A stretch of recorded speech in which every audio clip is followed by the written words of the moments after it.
আসসালামু আলাইকুম প্রিয় শিক্ষার্থীবৃন্দ, আজকের ক্লাসে তোমাদেরকে স্বাগত জানাচ্ছি। আমি তাসলিমা সুলতানা মিমি, সহকারী শিক্ষক, চান্দিনা সরকারি মডেল কলেজ উচ্চ বিদ্যালয়। প্রিয় শিক্ষার্থীবৃন্দ, তোমরা কেমন আছো? আমার ধারণা তোমরা ভালো আছো এবং সুস্থ আছো। তো আজ আমরা অষ্টম শ্রেণীর বাংলা প্রথম পত্রের একটি কবিতা নিয়ে আলোচনা করব। আজকের পাঠ হচ্ছে 2 বিঘা জমি, লিখেছেন রবীন্দ্রনাথ ঠাকুর। তো প্রিয় শিক্ষার্থীবৃন্দ, আজকের পাঠ থেকে তোমরা যা শিখতে পারবে, অর্থাৎ আজকের পাঠের শিক্ষণফল হচ্ছে তোমরা কবি পরিচিতি বলতে পারবে, 2 বিঘা জমি কবিতার মূল ভাব বর্ণনা করতে পারবে এবং নিচু শ্রেণীর লোকদের প্রতি উচ্চ শ্রেণীর লোকদের যে অত্যাচার নিপীড়ন সে স্বরূপটা তোমরা ব্যাখ্যা করতে পারবে। তো প্রিয় শিক্ষার্থীবৃন্দ, আমরা প্রথমে কবি পরিচিতি নিয়ে একটু আলোচনা করব। কবি রবীন্দ্রনাথ ঠাকুর জন্মগ্রহণ করেন 1861 খ্রিস্টাব্দে।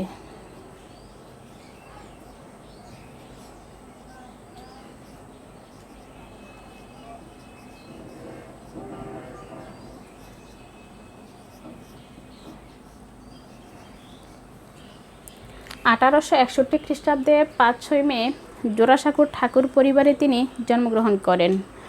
তারপরে তিনি 17 বছর বয়সে ব্যারিস্টারি পড়াশোনা করার জন্য ইংল্যান্ডে তাকে পাঠানো হয়, কিন্তু সেখান থেকে 1.5 বছর পরে তিনি পড়াশোনা অসমাপ্তি রেখে দেশে ফিরে আসেন। তিনি 15 বছর বয়সে তার বনফুল কাব্যগ্রন্থটি প্রকাশিত হয়।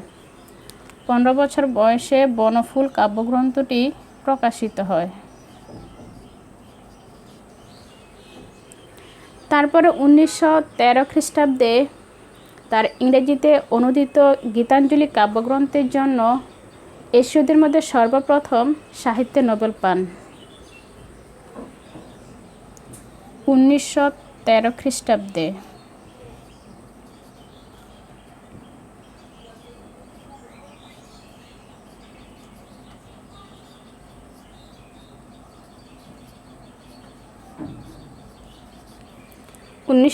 খ্রিস্টাব্দে গীতাঞ্জলি কাব্যগ্রন্থের জন্য তিনি এশীয়দের মধ্যে সর্বপ্রথম সাহিত্যে নোবেল পুরস্কার পান। তিনি একাধারে সাহিত্যিক, দার্শনিক, চিত্রশিল্পী, সুরকার, গীতিকার, নাট্য প্রযোজক এবং অভিনেতা ছিলেন। তিনি কবিতা, গল্প, ছোট গল্প, প্রবন্ধ, নাটক, উপন্যাস রচনা করেন। তিনি 1941 খ্রিস্টাব্দে মৃত্যুবরণ করেন।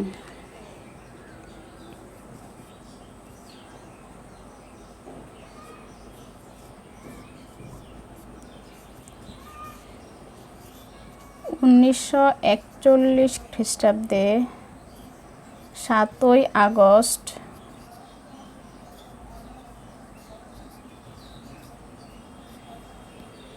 তিনি মৃত্যুবরণ করেন। তো প্রিয় শিক্ষার্থীবৃন্দ, এই হচ্ছে আমাদের কবি পরিচিতি।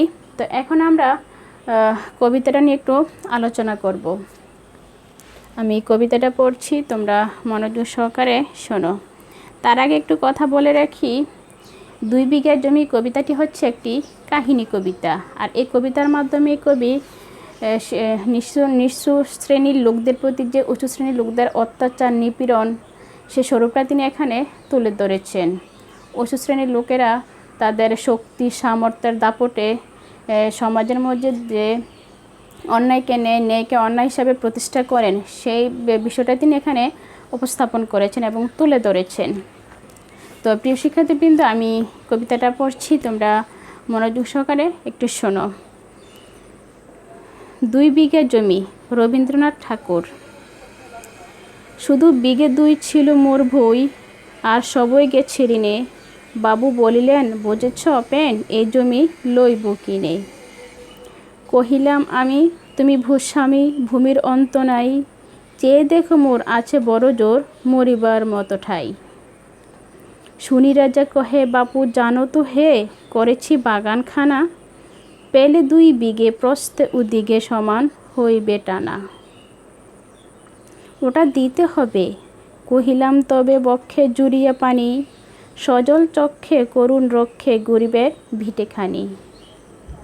সপ্তপুরুষ জেতায় মানুষ, সে মাটি সোনার বাড়া। দৈন্যের দায়ে বেচিব সে মায়ে, এমনই লক্ষ্মী ছাড়া। আঁখি করি লাল রাজা ক্ষণকালে রহিল মৌনভাবে, কহিলেন শেষে ক্রোড় হাসি হেসে, আচ্ছা সে দেখা যাবে। পরে মাস দেড়ে ভিটে মাটি ছেড়ে বাহির হইনু পথে, করিল ডিক্রির সকলই বিক্রি মিথ্যা দেনার ক্ষতে। এ জগতে হায় সেই বেশি চায়, আছে যার ভুরি ভুরি, রাজার হস্ত করে সমস্ত কাঙ্গালের ধন চুরি। মনে ভাবিলাম মোরে ভগবান রাখিবে না মোহ গর্তে, তাই লিখি দিল বিশ্ব নিখিল 2 বিঘার পরিবর্তে। সন্ন্যাসী ভেসে ফিরি দেশে দেশে হইয়া সাধুর শিষ্য, কত হেরিলাম মনোহর দাম কত মনোরম দৃশ্য।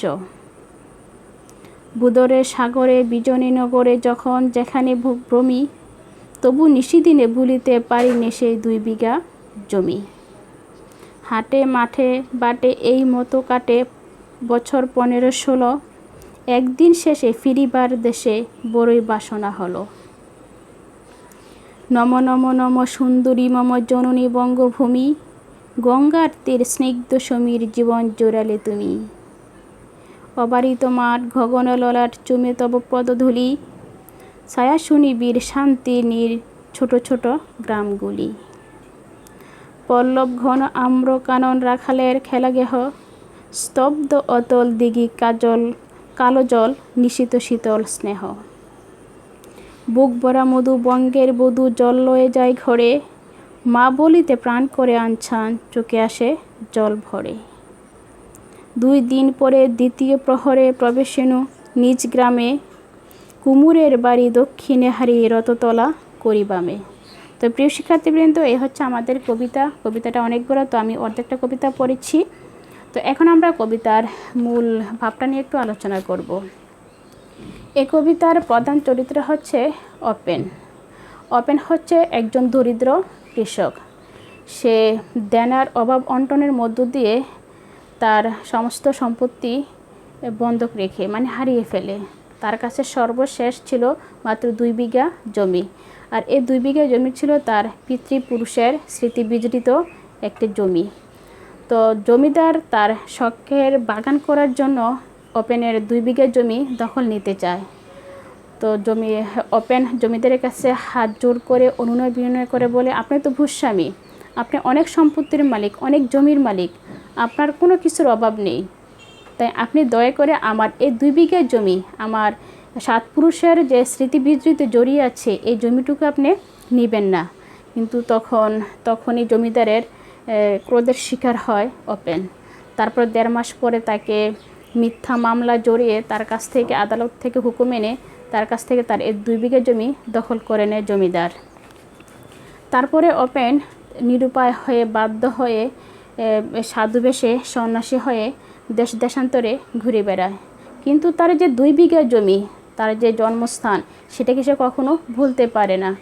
তারপরে সে 15-16 বছর পরে তার নিজ গ্রামে ফিরে আসার তার আকাঙ্ক্ষা জন্মায়। তারপরে সে একদিন হঠাৎ করে তার গ্রামে প্রবেশ করে। কিন্তু যখন গ্রামে প্রবেশ করে সব কিছুই মনে হচ্ছে তার ঠিকঠাকই আছে, কিন্তু তার যে জন্মস্থান, তার যে শখের যে 2 বিঘা জমি ছিল, সেটা আর ঠিক নেই, সেটা বাগানে পরিণত হয়ে গেছে। তখন দেখতে পেল তার শৈশবকালের স্মৃতি বিজড়িত জড়িয়ে আছে এক আম গাছ। তো সে আম গাছের ছায়া সে বসলো। সেখানে তার ক্লান্তি এবং ক্লান্ত শ্রান্ত যে তার বাতাসে তার অনুভব করতে লাগলো। সে আম গাছের নিচে ছায়া বসে বসে তার শৈশব কথাগুলি স্মৃতিচারণ করতে লাগলো। এই আম গাছের নিচে অনেক আম কুড়িয়েছে ঝড় বাদলের দিনে। তো হঠাৎ করে দেখতে পেল তার কোলের মধ্যে 2টি আম পড়লো, পাকা 2টি আম পড়লো। তখন এই 2টি আমকে সে দেশমাতৃকার দান হিসাবে গ্রহণ করে নিল। আর যখন সে 2টি আম হাতে তুলে নিল, তখন মালি এসে দেখে ফেললো। মালি তাকে অনেক গালিগালাজ করলো এবং জমিদারের কাছে নিয়ে গেল। তো জমিদারের কাছে ওপেন এই 2টি আম ভিক্ষি হিসেবে চাইলো, কিন্তু জমিদার তাকে সাধু বেশে চোর বলে মিথ্যা অপবাদ দিল। তখন ওপেনের খুব কষ্ট হলো যে আমার সম্পত্তি, আমার সব কিছু কেড়ে নিয়ে আজ তুমি রাজা হয়ে সাধু হয়ে বসে রইলে, আর আজ আমার ভাগ্যের কারণে আমি আজ চোর হিসাবে সাব্যস্ত হলাম, তুমি আমাকে চোর বলে অপবাদ দিলে। তো তো প্রিয় শিক্ষার্থীবৃন্দ, এই হচ্ছে আমাদের কবিতার মূল ভাব। তো এখন আমরা কিছু শব্দার্থ জানবো। আমি শব্দার্থগুলি বোর্ডে লিখে দিচ্ছি, তোমরা প্রত্যেকে খাতার মধ্যে লিখো।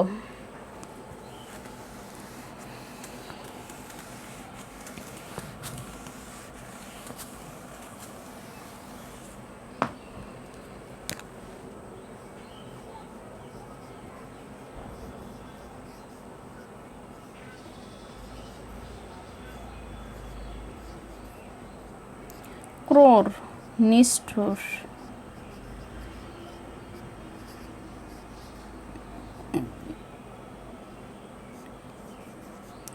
ললাট, কপাল। সমীর, বাতাস।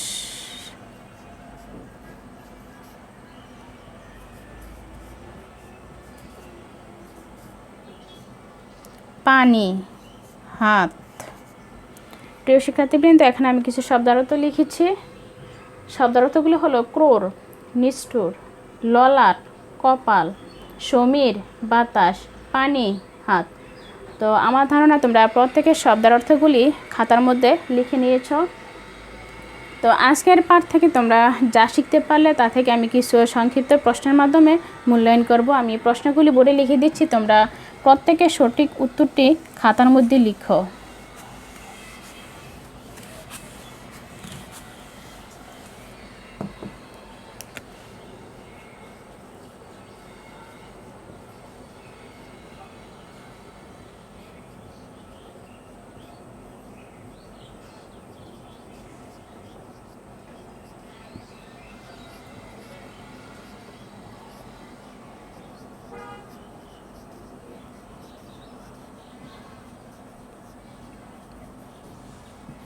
আদালতের হুকুমকে কি বলে?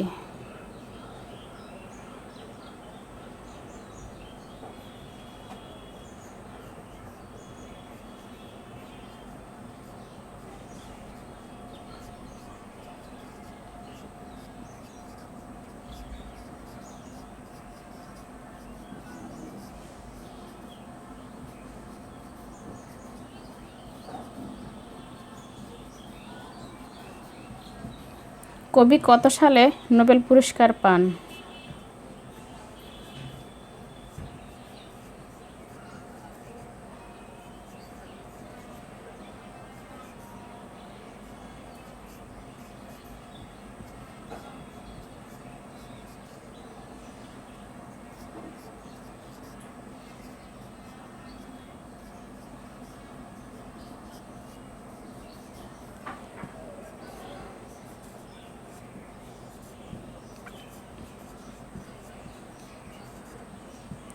অপেন কত বছর পরে নিজ গ্রামে ফিরে আসে?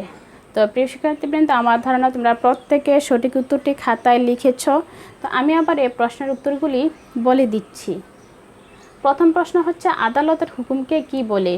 আমরা জানি আদালতের হুকুমকে বলা হয় ডিক্রি। তারপরে প্রশ্ন হচ্ছে, কবি কত সালে নোবেল পুরস্কার পান? আমরা জানি কি কবি 1913 খ্রিস্টাব্দে গীতাঞ্জলি কাব্যগ্রন্থের জন্য সাহিত্যে নোবেল পুরস্কার পান। সর্বশেষ প্রশ্ন হচ্ছে, অপেন কত বছর পরে নিজ গ্রামে ফিরে আসে? অপেন 15-16 বছর পরে তার নিজ গ্রামে ফিরে আসে। তো প্রিয় শিক্ষার্থীবৃন্দ, এই হচ্ছে আমাদের মূল্যায়ন বা প্রশ্ন পর্ব। তো আজকের বার থেকে আমি তোমাদেরকে বাড়ি কাজ দিয়ে দিচ্ছি, তোমরা প্রত্যেকে বাড়ি কাজটুকু খাতা লিখে নিয়ে যাও।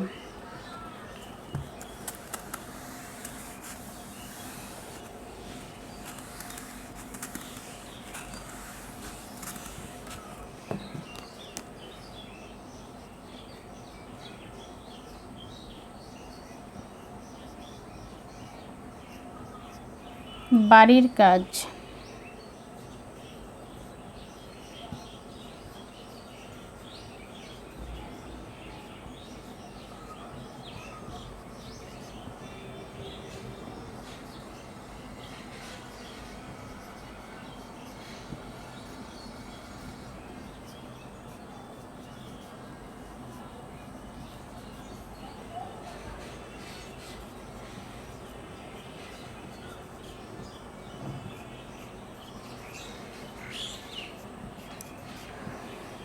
2 বিঘা জমি কবিতার মূল ভাব খাতায় লিখবে। প্রিয় শিক্ষার্থীবৃন্দ, তোমরা প্রত্যেকে বাড়ির কাজটি লিখে নিয়ে যাও এবং খাতায় লিখে রাখবে। তো আমার ধারণা তোমরা ক্লাসটি মনোযোগ সহকারে দেখেছ এবং বুঝতে পেরেছ। তো তোমরা ভালো থাকো, সুন্দর থাকো, সুস্থ থাকো। আগামী ক্লাস দেখার আমন্ত্রণ জানিয়ে আজকের মতন বিদায় নিচ্ছি। আল্লাহ হাফেজ। আসসালামু আলাইকুম।